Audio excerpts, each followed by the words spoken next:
Hola todos! Willkommen zu einer neuen Folge von Mattes Mate-Mission Uruguay Unveiled. Da habe ich noch ein Stückchen Mate-Tee hängen. Schön, dass ihr heute wieder dabei seid. Heute dreht sich alles um die Krankenversicherung in Uruguay. Ein Thema, das uns als zukünftige Auswanderer besonders beschäftigt.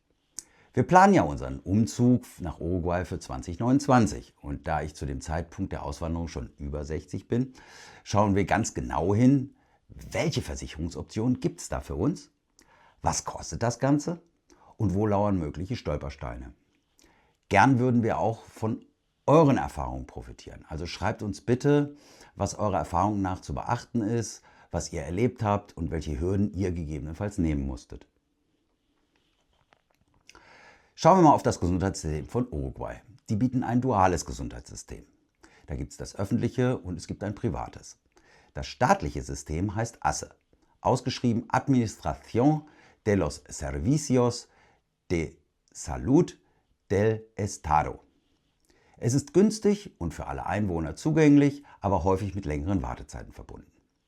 Und dann gibt es private, die sogenannten Mutualistas.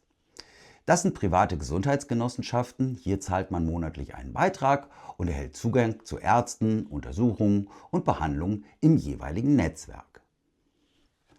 Bei unserer Recherche haben wir uns natürlich auch die verschiedenen Mutualistas-Anbieter genau angeguckt. Hier eine der wichtigsten im Überblick. Da hätten wir zunächst die Médica Uruguaya. Die ist eine der größten Mutualistas mit einer beeindruckenden Geschichte, die weit bis in die 1930er Jahre zurückreicht. Sie hat eine Nutzerzufriedenheit von 8,4 von 10 Punkten und ist besonders interessant für uns, weil sie akzeptiert nämlich manchmal auch neue Mitglieder in ihren 70ern. Ja, das könnte für uns als Auswanderer in unserem Alter ein wichtiger Punkt sein. Sie verfügt über ein eigenes Herz-Kreislauf-Zentrum und eine Onkologiestation. Die Asociación Española ist die zweitgrößte Mutualista, mit mehr als 190.000 Mitgliedern und besonders beliebt bei den Expats. Ihr Hauptkrankenhaus in Montevideo erstreckt sich über mehr als 1 Dutzend Gebäude. Die Altersgrenze für neue Mitglieder liegt hier bei 65 Jahren. Aber manchmal werden auch Ausnahmen gegen eine Einmalzahlung gemacht. Ich werde dann 63, das wird so gerade passen. Dann gibt es noch die Casmo. Die ist ebenfalls einer der großen Anbieter und betreibt mehrere spezialisierte Einrichtungen. Da gibt es die Casmo 1 und Casmo 2 für allgemeine Medizin, die Casmo 3 für Gynäkologie und Geburtshilfe und die Casmo 4 für Kardiologie und Intensivmedizin. Das British Hospital ist keine Mutualista im eigentlichen Sinne, sondern eine private Option.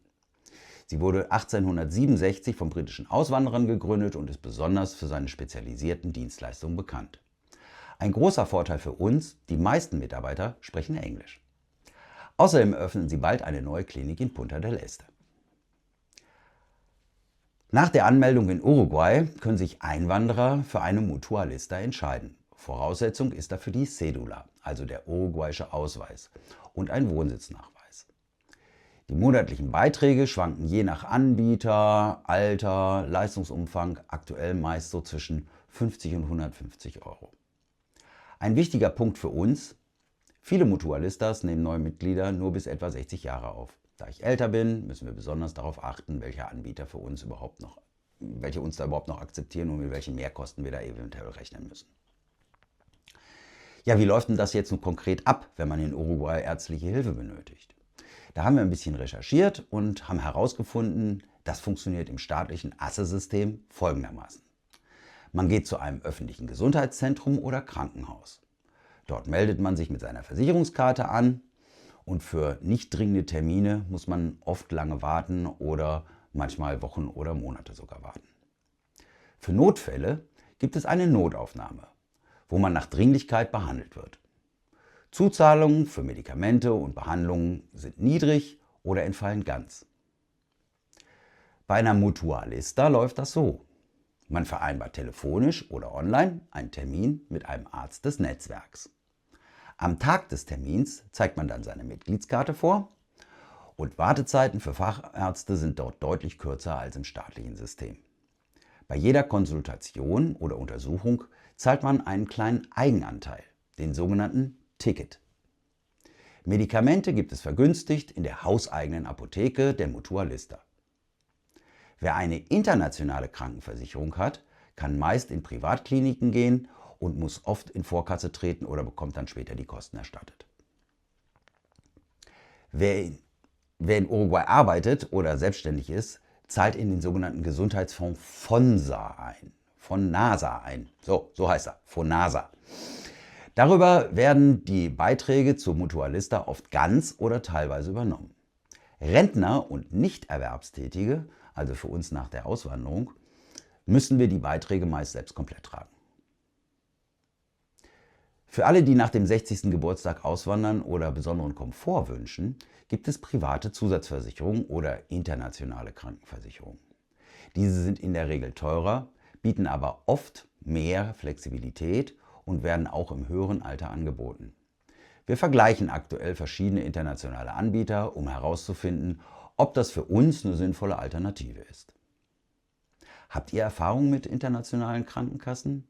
Könnt ihr da eine empfehlen oder würdet ihr da eher abraten? Ja, hier nochmal ein kleiner Blick auf unsere Checkliste. Erstens, frühzeitig prüfen, welche Mutualistas in Frage kommen und welche Altersgrenzen gelten. Gegebenenfalls muss man Sondervereinbarungen treffen. Zweitens, internationale Krankenversicherungen vergleichen. Besonders für Auswanderer über 60. Ein wichtiges Thema. Drittens, wichtige Dokumente. Also Geburtsurkunde, Heiratsurkunde, Impfpass im Original und als beglaubigte Übersetzung auf jeden Fall mitnehmen. Das brauchen wir auch noch an anderen Stellen. Ja, für uns ist klar, je früher wir uns um die Krankenversicherung kümmern, desto besser.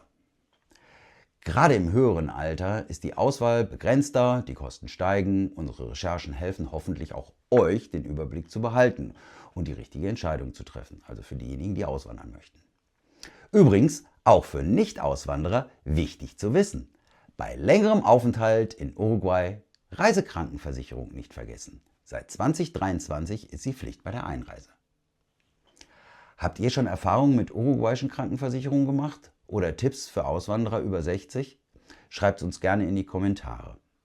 Abonniert den Kanal und aktiviert die Glocke, damit ihr keine Folge verpasst. So unterstützt ihr unsere Mathe-Mission und bleibt immer auf dem Laufenden. Ja, vielen Dank fürs Zusehen. Das war's für heute. Hasta la próxima, wenn es wieder heißt Mattes Mathe-Mission, que les vaya bien und auf Wiedersehen. Tschüss.